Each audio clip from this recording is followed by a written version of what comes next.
کے رسول فرما رہے ہیں کہ جب بے نمازی میدان محشر میں آئے گا تو کیا ہوگا؟ اللہ اکبر، اللہ اس سے سختی سے حساب لے گا۔ اللہ نرمی سے لے تو بھی ہم حساب نہیں دے سکتے، سختی سے لے گا تو کیا جواب دیں گے؟ کہاں سے لائیں گے وہ طاقت اپنے منہ میں کہ زنا کے بارے میں اللہ کو بتائیں گے، اللہ اکبر، چوریوں کے بارے میں اللہ کو بتائیں گے، غیبتوں کے بارے میں اللہ کو بتائیں گے، عورتوں پہ پاپ کی نظریں کرتے تھے یہ اللہ کو بتائیں گے، جوا کھیلتے تھے اللہ کو یہ بتائیں گے، سٹے کے دھندے کرتے تھے اللہ کو یہ بتائیں گے، اللہ اکبر، اللہ، کوئی اپنی ماں پہ ظلم کرتا تھا اللہ کو یہ بتائیں گے، زکاتیں ہڑپ کر جاتے تھے اللہ کو یہ بتائیں گے، اللہ اکبر، اپنی تنہائیوں میں زنا کی گندی فلمیں دیکھتے تھے اللہ کو یہ بتائیں گے۔ کیا جواب دو کہ اللہ کے بندو اللہ کی بارگاہ میں؟ آقا فرماتے نماز چھوڑنے کی سزا یہ ہے کہ اللہ تم سے سختی سے حساب لے گا۔ کاش صرف 10 منٹ کا ٹائم نکال لیا ہوتا، 10 منٹ کا وقت نکال لیا ہوتا، کتنی بڑی بڑی مصیبتوں سے بچ جاتے، کتنی بڑی بڑی تکلیفوں سے بچ جاتے۔ اور اس کے بعد آقا فرماتے تیسری مصیبت میدان محشر میں یہ، اور یہاں 12 کا عدد پورا ہو جاتا ہے، 12 کا عدد مکمل ہوتا ہے۔ آقا ارشاد فرماتے ہیں بے نمازی کو اللہ جہنم میں داخل فرمائے۔ اللہ، بے نمازی کا ٹھکانہ جہنم ہوگا، اور جہنم کیا ہے؟ اللہ اکبر، اللہ کے رسول صلی اللہ علیہ وآلہ وسلم ارشاد فرماتے ہیں جہنم کے اندر اتنا شدید اور سخت ترین عذاب ہے نہ کسی آنکھ نے دیکھا نہ کسی کان نے سنا۔ آقا ارشاد فرماتے ہیں جہنم کا جو عذاب میں جانتا ہوں، آقا ارشاد فرماتے ہیں جہنم کا جو عذاب میں جانتا ہوں، اگر وہ تم کو پتا چل جائے تو تم ایسے پگھلنے لگو جیسے پانی کے اندر نمک پگھلنے لگتا ہے۔ آقا فرماتے اللہ کا عذاب جو میں جانتا ہوں اگر تم جانو تو تم اپنی بیویوں کے قریب نہ جاؤ، تم نکاح کرنا چھوڑ دو، تم اچھے کھانا کھانا چھوڑ دو، تم اچھے کپڑے پہننا چھوڑ دو، اور جنگلوں میں پاگلوں کی طرح بھٹکنے لگو۔ اللہ اکبر، وہ عذاب ہے۔ صرف جہنم کے عذاب کے بارے میں آقا نے فرمایا نا بے نمازی پر تیسری مصیبت یہ ہوگی میدان محشر میں اللہ اس کو جہنم میں ڈالے گا۔ سوچو، آقا فرماتے ہیں بخاری شریف کی حدیث کا مفہوم ہے کہ اللہ پاک جہنم میں سب سے ہلکا عذاب، اللہ جہنم میں سب سے ہلکا عذاب جس جہنمی کو دے گا وہ یہ کہ اس کے پیر کے اندر آگ کی جوتی پہنائی جائے گی۔ اللہ اکبر، جہنم میں سب سے ہلکا کم عذاب، بالکل پہلے درجے کا عذاب، یہ کم عذاب، سب سے ہلکا کم ترین عذاب کہ پیروں میں آگ کی جوتیاں پہنائی جائے گی۔ حدیث پاک کا مفہوم ہے جب اس جہنمی کو جس کو سب سے ہلکے عذاب کے طور پر اس کے پیر میں آگ کی جوتی پہنائی جائے گی تو اس کے سر میں اس کا بھیجا ایسے کھولنے لگے گا جیسے چولہے پہ رکھی ہوئی ہانڈی کے اندر پانی کھولتا ہے، اور پانی کھولتا ہے اور اس کا بھیجا کھول کے اس کے پیروں پہ گرے گا۔ یہ سب سے ہلکا عذاب۔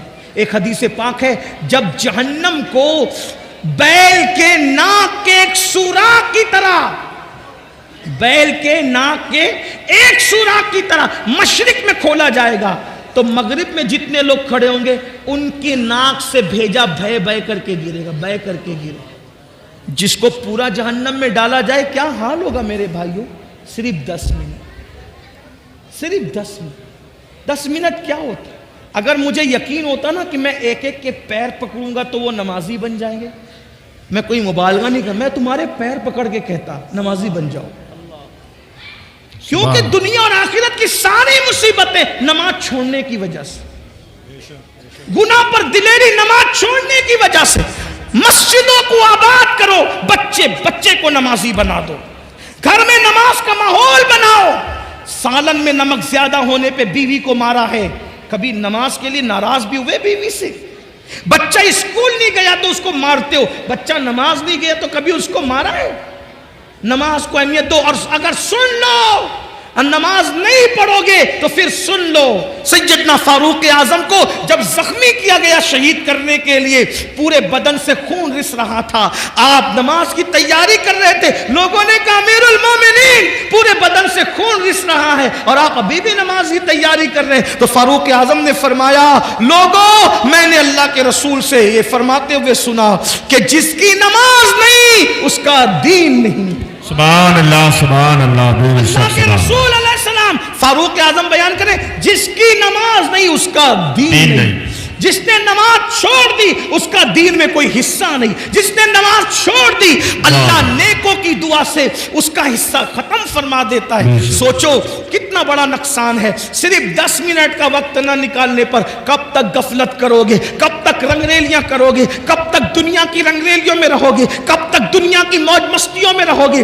آخر موت ہے موت، ایک دن روح کا رشتہ جسم سے ٹوٹ جائے گا، ایک دن روح کا رشتہ جسم سے ختم ہو جائے گا اور یہ وجود بے جان ہو کر ایک دن قبر میں اکیلا پڑا رہے گا۔ مگر یاد رکھنا میرے بھائیوں کوئی کام نہیں آئے گا، نہ ماں نہ باپ نہ بیوی نہ بچے۔ عمل کرو عمل۔ اللہ کے رسول علیہ السلام نے اپنے خاندان کے لوگوں سے کہا تھا اے بنو ہاشم عمل کرنا عمل، اس لیے کہ جس کو نسب نے پیچھے کر دیا، جس کو عمل نے پیچھے کر دیا اس کو نسب آگے نہیں کر سکتا۔ آقا نے فرمایا جس کو عمل نے پیچھے کر دیا اس کو نسب آگے نہیں کر سکتا۔ ایسا نہ ہو کہ لوگ عمل لائیں اور تم صرف نسب لے کر آؤ۔ اللہ اللہ بنو ہاشم نے پھر حضور کی بات پر اتنا عمل کیا کہ ہر دور میں سب سے زیادہ اگر بعمل کوئی دیکھا گیا تو نبی کا گھرانہ دیکھا گیا۔ سیدہ فاطمہ الزہرا کو دیکھو، سیدہ فاطمہ الزہرا کو دیکھو، نبی کی سگی شہزادی ہے، لوگ سوتے ہیں فاطمہ الزہرا ایک ایک سجدے میں پوری رات گزار دیتی ہے۔ پھر اس کے بعد آپ دیکھو اما عائشہ صدیقہ رسول اللہ کی پیاری زوجہ ہے، اللہ اللہ جب راتوں کو عبادت کے لیے کھڑی ہوتی تو جہنم کے عذاب کو یاد کر کے اتنا روتی کہ صبح کو آپ کا دوپٹہ ایسے نچوڑا جاتا جیسے دھو کر پانی نچوڑتے ہیں، ویسے اما عائشہ کے آنسو نچوڑے جاتے، اتنا روتی تھی رسول اللہ کی پیاری زوجہ ہے۔ اس کے بعد امام حسن کو دیکھ لیں، امام حسین کو دیکھ لیں، مولا علی کو دیکھ لیں، غوث پاک کو دیکھیں۔ پھر 40 سال تک عشاء کے وضو سے فجر پڑھنے والی ذات نبی کے خاندان میں ملے گی۔ سرکار غوث اعظم 40 سال تک معمول رہا عشاء کے وضو سے اپنے فجر کی نماز پڑھی، پوری رات عبادت کرتی۔ سرکار غریب نواز 97 سال کی عمر پائی، اول کے 27 سال دن کو بھی کبھی سو لیتے تھے، کبھی رات کو بھی سو لیتے تھے، آخری کے 70 سال نہ دن کو سوئے نہ رات کو سوئے۔ بابا قطب کہتے ہیں ہم نے غریب نواز کو کبھی سوتے نہیں دیکھا، ہمیشہ عبادت میں دیکھا۔ یہ وہ لوگ ہیں جن پر مسلمان ناز کرتے، جن پر اہل اسلام ناز کرتے ہیں، ان کی عبادتیں یہ اور اپنے اعمال دیکھو۔ ہم گھمنڈ میں، ہم تکبر میں کہ ہم جنت میں جائیں گے۔ مجمع الزوائد کی روایت ہے اللہ کے رسول علیہ السلام نے فرمایا جو اپنے آپ کو قطعی اور یقینی جنتی کہے میں محمد اعلان کرتا ہوں کہ وہ جہنم میں جائے گا۔ سبحان اللہ، صلی اللہ علیہ وسلم۔ نعرہ تکبیر، نعرہ رسالت، علماء اہل سنت، بہاری طیبہ کانفرنس، جشن دستار بندی، علامہ سید امین القادری صاحب کے بلا۔ اللہ کے رسول صلی اللہ علیہ وآلہ وسلم نے فرمایا بے نمازی کو تیسری مصیبت میدان محشر میں آئے گی کہ اللہ اس کو جہنم میں ڈالے گا، اس کا ٹھکانہ جہنم ہوگا۔ نہیں برداشت کر سکتے جہنم کی آگ کو، جہنم کی جب آگ جلتی ہے نا، آگ جو جلتی ہے اس میں روشنی ہوتی، جہنم کی آگ میں روشنی بھی نہیں ہے، اندھیرا ہی اندھیرا ہے، تاریکی ہی تاریکی۔ اور اللہ کے رسول صلی اللہ علیہ وآلہ وسلم فرماتے دنیا کی آگ سے 70 درجہ زیادہ، 70 درجہ دنیا کی آگ سے 70 درجہ زیادہ جہنم کی آگ ہے۔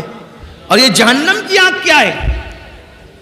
علامہ فقی ابو اللہ سمرقندی رحمت اللہ علیہ لکھتے ہیں یہ آگ کے بارے میں کہ جب دنیا کے اندر آگ لانا ہوا تو 70 مرتبہ رحمت کے پانی سے جہنم کی آگ کو دھویا گیا اور پھر آگ لے کر کے ایک پہاڑ پہ رکھی گئی۔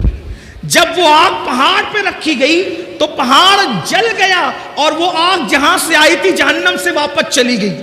وہ آ کر پہاڑ کو جلا کر واپس گئی، یہاں رہ نہیں گئی، آ کر پہاڑ کو جلا کے واپس گئی تو پھر پتھروں میں اور لکڑیوں میں آگ پیدا ہو گئی۔ آپ بتائیں 70 بار رحمت کے پانی سے دھل کر کسی پہاڑ پر پڑ جائے تو اس آگ کی حرارت اور تپش کا یہ عالم ہے، تو وہ جو جہنم کی ڈائریکٹ آگ اس دنیا کی آگ سے 69 درجہ زیادہ وہ آگ ہے۔ اور پھر وہاں کیا ہے؟ صرف آگ ہی نہیں ہے، بلکہ اللہ کے رسول علیہ السلام فرماتے ہیں وہاں جہنمیوں کا کھولتا کھولتا پیپ ہے جسے آب حمیم کہا جاتا ہے۔ جہنم کا کھولتا ہوا پیپ ہے، پیپ، وہ جہنمیوں کو پلایا جائے گا، تھوڑ کھلایا جائے گا۔ اسی طریقے سے اللہ کے رسول صلی اللہ علیہ وآلہ وسلم ارشاد فرماتے ہیں جہنم میں کنواں ہے جس کو جب الحزن کہتے ہیں، یہ غم کا کنواں ہے، غم کا کنواں۔ اس کا حال یہ ہے، اللہ اکبر، اس کنویں کے اندر جو بچھو ہے، اللہ کے رسول علیہ السلام ارشاد فرماتے ہیں اس جب الحزن جہنم کے کنویں کے اندر جو بچھو ہے وہ بختی اونٹ کی طرح موٹے موٹے ہیں۔ اور وہ کس کے لیے؟ وہ بے نمازی کو ڈسنے کے لیے۔ صرف 10 منٹ کا ٹائم، آخری بات سمیٹ، میں اتنی لمبی تقریر نہیں کرتا، لیکن قاری یامین صاحب آ کر کے ہر 5 منٹ پہ بڑھاتے جا رہے ہیں تقریر کو۔ اس کی وجہ میں بتا دوں کہ قبلہ امیر سنی دعوت اسلامی آنے میں کچھ لیٹ ہو گئے، لیکن وہ اب امروہہ آ چکے ہیں، بس وہ جیسے ہی آئیں گے میری بات مکمل۔ آخری بات سن لیں، آخری بات، اگر اپنے بچوں کی دنیا اور آخرت کا بھلا چاہتے ہو، مسجدیں بھرو، نمازی بنو، نماز کی پابندی کرو، اور اس کے لیے کوئی مشکل نہیں، توجہ آپ کی، کوئی مشکل نہیں، آپ تہیہ کر لو، طے کر لو، آپ تہیہ کر لو، طے کر لو، میں نے نمازی بننا ہے۔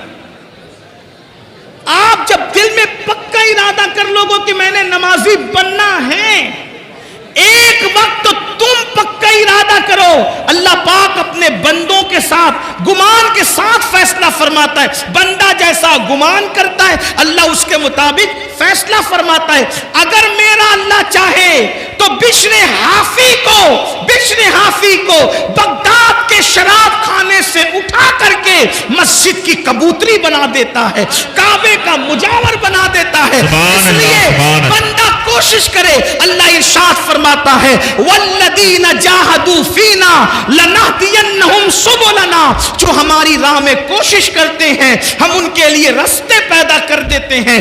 دل میں پکا ارادہ کرو، بچوں کو نماز کی اہمیت سمجھاؤ، بچیوں کو نماز کی اہمیت سمجھاؤ۔ نماز سے بڑا تعویذ کوئی نہیں، نماز سے بڑا کامیابی کا تمغہ کوئی نہیں۔ اللہ اکبر، نماز سے بڑھ کر کے اللہ تک پہنچنے کا عمل کے معاملے میں وسیلہ اور ذریعہ کوئی نہیں۔ اس لیے نماز کی طرف آؤ۔ 5 وقت مؤذن صدا دیتا ہے، مؤذن کی صدا پر لبیک کہو، اپنے آپ کو بدلو، اپنے آپ کو تبدیل کرو۔ نماز پڑھنے سے اتنی مصیبتوں سے بچو گے، اور سب سے بڑی بات انشاءاللہ جب نمازی بن جاؤ گے تو دل کے اندر گناہ کی نفرت پیدا ہوگی، دل کے اندر گناہ کی نفرت پیدا ہوگی، گناہ کے ماحول سے نکلو گے، نیکیوں کے ماحول کی طرف آؤ گے، انشاءاللہ یہاں بھی کامیابی ہوگی، وہاں بھی کامیابی ہوگی۔ ہر باپ چاہتا ہے میرا بچہ سدھر جائے۔ اللہ کے رسول علیہ السلام کے ظاہری دور میں ایک جوان کی شکایت لوگوں نے کی، یا رسول اللہ یہ جو جوان ہے نا میرے آقا، گناہ کرتا ہے، برائی کرتا ہے، ناجائز و حرام کام کرتا ہے۔ اللہ کے رسول نے فرمایا کیا یہ نماز بھی پڑھتا ہے؟ کیا یہ نماز بھی پڑھتا ہے؟ صحابہ نے عرض کی ہاں آقا وہ نماز بھی پڑھتا ہے۔ سرکار نے ارشاد فرمایا صلی اللہ علیہ وآلہ وسلم اگر یہ نماز پڑھتا ہے تو انشاءاللہ ایک دن اس کی نماز اس کو گناہ سے روک لے گی۔ چند دن بھی نہ گزرے تھے کہ وہ بندہ نماز کی برکت سے گناہ سے رک گیا۔ فاروق اعظم کے دور کا واقعہ ہے، ایک نوجوان ایک لڑکی پر فریبتہ ہو گیا، ایک نوجوان ایک لڑکی پر عاشق ہو گیا، اس لڑکی سے آنکھیں چار ہوئی، اس نے اس لڑکی سے کہا اے لڑکی میں تجھ سے محبت کرتا ہوں، تجھ سے پیار کرتا ہوں، کیا تو میرے ساتھ شادی کرے گی؟ اس لڑکی نے کہا کیوں نہیں، بالکل کریں گے، آپ ہم سے محبت کرتے ہیں، ہم آپ کے ساتھ ساتھ شادی کرنے کے لیے تیار ہے، لیکن ایک شرط ہے۔ لڑکے نے کہا کیا شرط ہے؟ لڑکی نے کہا امیر المومنین سیدنا فاروق اعظم کی اقتدا میں 40 دن تک کے تمہیں نماز با جماعت ادا کرنا ہے۔ اگر تم 40 دن تک با جماعت نماز پڑھو گے تو انشاءاللہ ہم شادی کے بارے میں سوچیں گے کیا ہوا، ایک دن 2 دن مرتا کیا نہ کرتا نماز پڑھنے کے لیے مسجد نبوی جا رہا ہے، فاروق اعظم کے پیچھے نماز پڑھ رہا ہے۔ 1 ہفتہ 2 ہفتہ 3 ہفتہ گزرے، جب 40 دن قریب گزرنے لگے تو لڑکی نے اپنی کنیز سے کہا کیا حال ہے اس عاشق آوارہ کا جو ہمیں شادی کا آفر دے رہا تھا؟ اس کی کنیز نے کہا وہ تو بڑی نظریں نیچی کر کے چلنے لگا۔ کہا ذرا چیک تو کرو کیا ہوا۔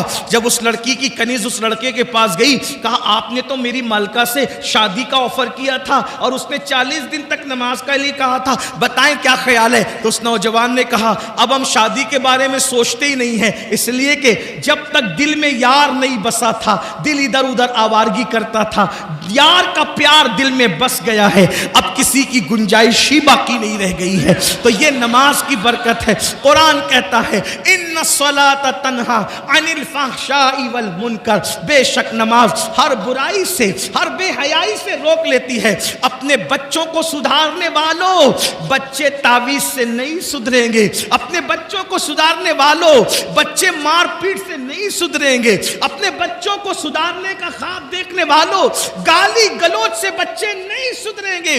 قرآن نے کتنا خوبصورت قانون دیا۔